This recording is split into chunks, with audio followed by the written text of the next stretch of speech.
Chris, let me start with you. Your allocation of global equities right now, at least at the end of last quarter, was about 51.6%. Do you change that at all, given what you're seeing in the markets? We actually hedged that a little bit lower, closer to 50%. And as was shown on the chart, these dips down really for us are a chance to step back and say, you know what, we'll come back into the market a little bit as it tests these lows. I think we will test that 2580 mark on the S&P 500. But I agree with, as he said, we're going to bounce back up in the coming months. Yeah, I mean, I'm always interested, Chris, in sort of your target allocations and where you are. Obviously, they don't change that much over time. But if you were to take money out or have taken money out of equities, do you just put it in cash in an environment like this where bonds have not been particularly well performing, at least of late either? Well, actually, David, we took some of that money out and put it into 30-year bonds. That segment of the market actually has done pretty well. There's almost 1,000 basis point difference between the return of equities in the last 3 months and the long bond. We also put it in what we call risk mitigating strategies. So the key is diversifying. As your prior guest said, you've got to go partial trades all the time. You feather in and you feather out very slowly when you're a long-term investor. You don't try and trade these kinds of volatile periods. David, we've seen this repricing in the U.S. market. We've kind of come down to meet some of what the global markets were already doing. Obviously, credit concerns have been part of that, but that's maybe stabilized a little bit. Do you feel as if the market is trying to find its footing and has dropped expectations enough going into 2019 among investors? Well, I think that the market told you that today, that it's become tremendously oversold on a technical basis, and you may get a little bit of a bounce here. After all, seasonally, the market is supposed to be doing better this time of the year.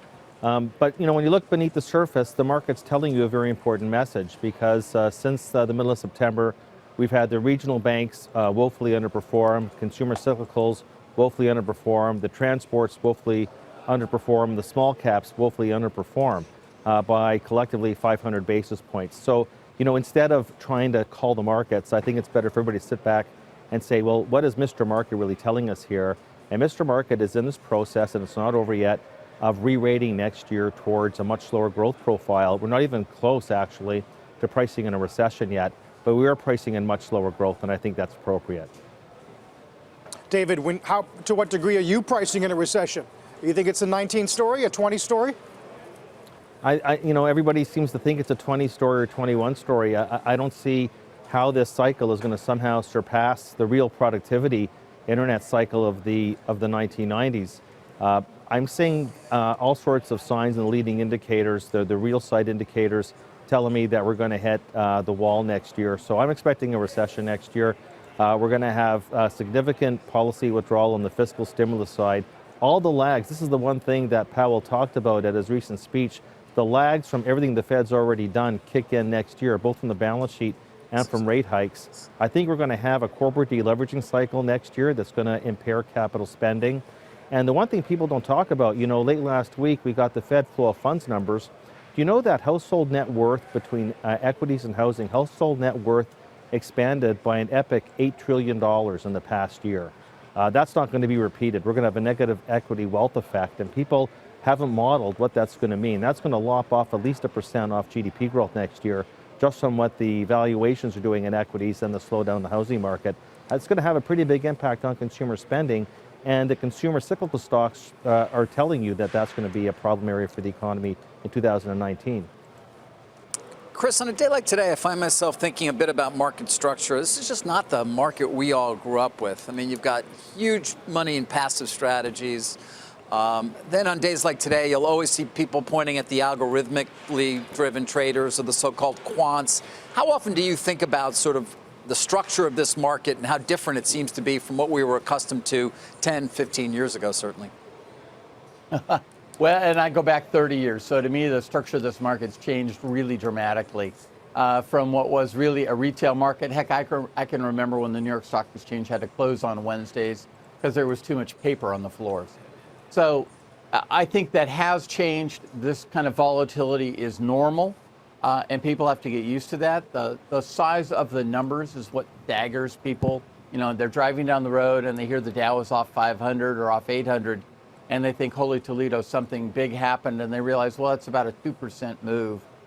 So it takes some adjustment, but I think if you look at this market from a long-term perspective, there are investment opportunities. I can't predict when that recession is going to come, as was described. I know that we're growing at about 2.5% in America. That's a heck of a lot better than what we see certainly in Germany, Italy, even Japan. I don't even want to forecast where the UK is going to go with the Brexit discussion. So the US is the pocket of growth for now. Can we sustain that in isolation? Probably not forever, so we'll have to see. And David, I was just going to say, given your outlook, you think the Fed is certain to do December, and then what? Well, I don't think that anything is certain. They haven't even met yet. I think that this, the Trump tweets didn't help the cause because it sort of boxed them into a corner. They don't appear political. I frankly don't see that there's the economic case to move on the 19th. But they're so desperate to want to get towards neutral. They're so desperate to want to get some firepower to fight the next recession.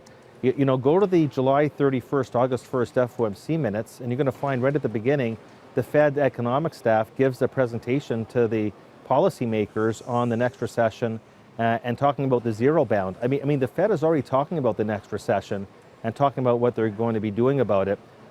They probably go December 19th. I don't think they should. And then I think they're probably done.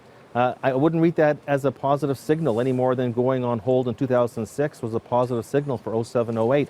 You got to understand the lag between the Fed and the real economy and the markets are 12 to 18 months. So we haven't even seen anything close to what the Fed's already done in the past hitting home. That's going to be next year's story. And I think that's recently what the market's starting to come to grips with.